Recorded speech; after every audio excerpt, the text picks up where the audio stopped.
Hello everyone, मैं S के Singh medical admission counsellor. आज मैं बात करने वाला हूँ नीट 2023 रिजल्ट के बारे में। रिजल्ट कब आएगी, क्या क्वालिफाइंग स्कोर हो सकता है, क्या कट ऑफ जा सकता है, रिजल्ट आने के बाद आपको क्या क्या करना होगा, किन किन बातों पे ध्यान देने होंगे। तो आप लोग इस वीडियो को लास्ट तक जरूर देखें। यदि आपका स्कोर कम आता है, यानी कि आप जस्ट क्वालिफाई होते हैं, तो क्या आपको प्राइवेट सीट मिल सकती है या गवर्नमेंट सीट मिल सकती है या नहीं मिल सकती है, किस तरीके से आगे आपको काउंसलिंग में पार्टिसिपेट करना होगा यदि अच्छा स्कोर आता है इसके बावजूद भी गवर्नमेंट सीटों के लिए। तो आप चाहें तो पेड गाइडेंस ले सकते हैं। एडमिशन के लिए आप चाहे तो कॉन्टैक्ट कर सकते हैं। इसके लिए आपको वीडियो का स्क्रीन या डिस्क्रिप्शन में नंबर दिया हुआ है, वहाँ से आप कॉल कर सकते हैं। वैसे चाहे तो मेरा ऑफिस सेंटर जो अवेलेबल है वो इंडिया के लगभग 6 to 7 सेंटर अवेलेबल है इंडिया के अंदर।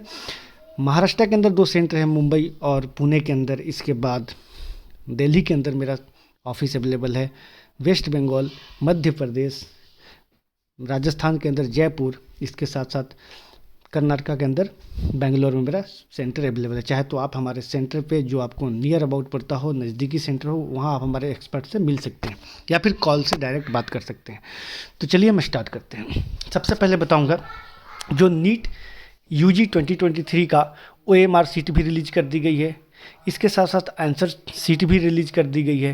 ऐसे कंडीशन में आपको पता चल गया होगा कि आपका एग्जैक्ट स्कोर कितना आ रहा है। जिन्हें लगता है कि कोई फॉल्ट है, कोई डाउट है, तो आप चैलेंज भी कर सकते थे, इसके भी फैसिलिटी दी गई थी।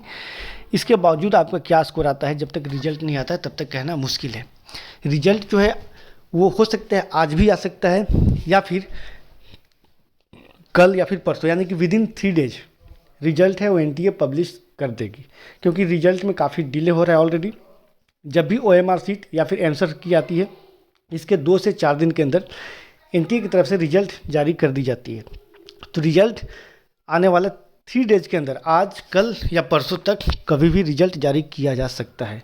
तो जो क्वालिफाइंग मार्क्स हो सकता है वो जनरल स्टूडेंट के लिए, जो पिछले साल का जो कट ऑफ गया था जनरल के लिए, लगभग उससे 5 मार्क्स कम या ज़्यादा आप लेके चल सकते हैं। और अगर बात कर लेते हैं OBC SC ST के लिए, तो इसके लिए भी आपको 5 to 10 मार्क्स का डिफरेंस जाएगा, या फिर नीचे जा सकता है या फिर ऊपर जा सकता है। क्वेश्चन जो पूछे गए थे काफ़ी बैलेंस्ड थे, इसके अकॉर्डिंग एनालाइज करना इतना आसान और इतना टफ भी नहीं है। लेकिन 5 मार्क्स का डिफरेंस जाते हुए नजर आएगा, या फिर 5 मार्क्स नीचे जाएगा या फिर 5 मार्क्स ऊपर जा सकते हैं। तो ये आपको ध्यान रखना होगा।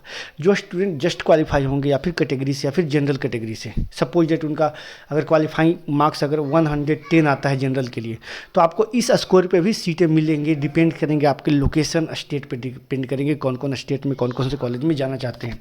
सीटें 110% मिलेंगी। या फिर जो कैटेगरी से क्वालिफाई होंगे, यदि कैटेगरी स्टूडेंट को जो OBC SC ST से बिलोंग करते हैं, उनका 110 से बिलो अगर क्वालिफाइंग स्कोर जाता है, इस कैटेगरी को स्टूडेंट को भी काफ़ी अच्छा बेनिफिट मिलेगा। प्राइवेट सीट ओनली मिल सकता है।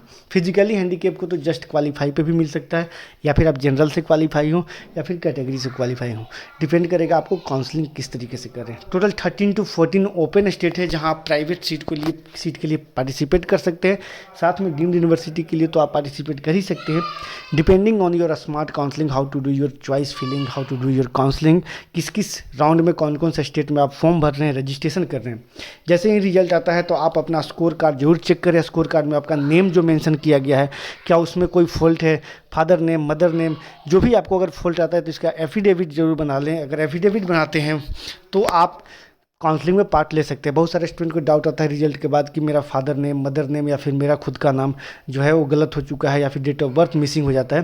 तो इसके लिए एफिडेविट करा के आप काउंसलिंग में जा सकते हैं। ऐसा कोई बड़ी इशू नहीं है। इसके साथ साथ जो स्टूडेंट NRI कोटे से सीट लेना चाहते हैं, चाहे तो आप हमसे कांटेक्ट कर सकते हैं। NRI से आपको बजट तो हाई जाएगी, लेकिन टॉप के कॉलेज जो होते हैं इंडिया का, वो आपको मिलने की चांसेस बन जाती है।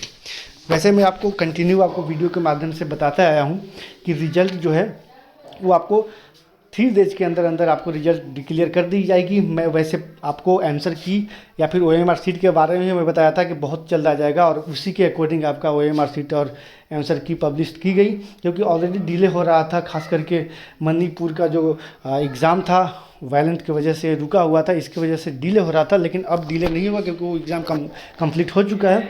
विदिन 3 डेज ये रिजल्ट पब्लिश कर दी जाएगी किसी भी कंडीशन में। तो आप लोग अपना अरेंजमेंट करके रखें। यदि आपको गवर्नमेंट के अकॉर्डिंग स्कोर आ रहा है तो जितने भी डॉक्यूमेंटेशन है उसे रेडी करके रखें। यदि आपको प्राइवेट जाना है तो प्राइवेट के लिए आप अपना बजट को अरेंज करके रखिए। यदि आपको एनआरआई कोटे से जाना है तो एनआरआई का आप डॉक्यूमेंटेशन को जो स्पॉन्सर करने वाले हैं उस डॉक्यूमेंट को पूरा अरेंज करके रखिए। साथ में आपको टारगेट स्टेट को भी करके चलें कि पिछले साल आपके स्कोर पे कौन कौन स्टेट में सीटें मिली थी, उसके अकॉर्डिंग ही नहीं, इसके अलावा भी स्टेट को आप टारगेट करके चलें। ऐसा नहीं कि जो स्टेट अब पिछले साल मिला था उसी स्टेट को टारगेट करेंगे, उससे अच्छे स्टेट को भी टारगेट करेंगे, उससे अच्छे कॉलेज को टारगेट करना है। ऐसा नहीं कि लोअर कॉलेज को ही टारगेट करना है जो आपके रैंक पे आपके स्कोर पे मिल सकता है, उसके ऊपर वाले कॉलेज को भी आप टारगेट कर सकते हैं, क्योंकि काउंसलिंग का जो प्रोसेस होता है वो डायनेमिक प्रोसेस होता है, स्टेटिक्स नहीं होता है। ये हर साल चेंज होते रहते हैं। पिछले साल का आप कटअप देखिए, इसके पिछले साल का देखिए, इसके पिछले साल का देखिए, तो इससे आपको समझ में आ जाएगा कि आप अपने रैंक के अकॉर्डिंग, अपने स्कोर के अकॉर्डिंग आप किस पोजीशन पे हैं। डिपेंड करता है। ऐसा नहीं कि आप राउंड 1 में ही सीट ले लें तो ज़्यादा अच्छा रहेगा, या राउंड 2 में सीट ले लिए तो ज़्यादा अच्छा है। ऐसा नहीं, आप मॉपअप तक जाइए। यदि आपको अच्छे कॉलेज से पढ़ना है तो मॉपअप तक जाइए, मॉपअप तक फाइट कीजिए। अच्छे अच्छे कॉलेज में मॉपअप तक भी सीटें वैकेंट रह जाती है। लेकिन यदि आपको राउंड 1 या राउंड 2 तक मनचाहा कॉलेज या अच्छे कॉलेज मिल जाते हैं तो गुड एंड वेल, अदरवाइज आप मॉपअप तक जरूर संघर्ष कीजिए। यहाँ तक कि स्टे वैकेंसी में भी सीटें अच्छे वैकेंट रह जाती हैं।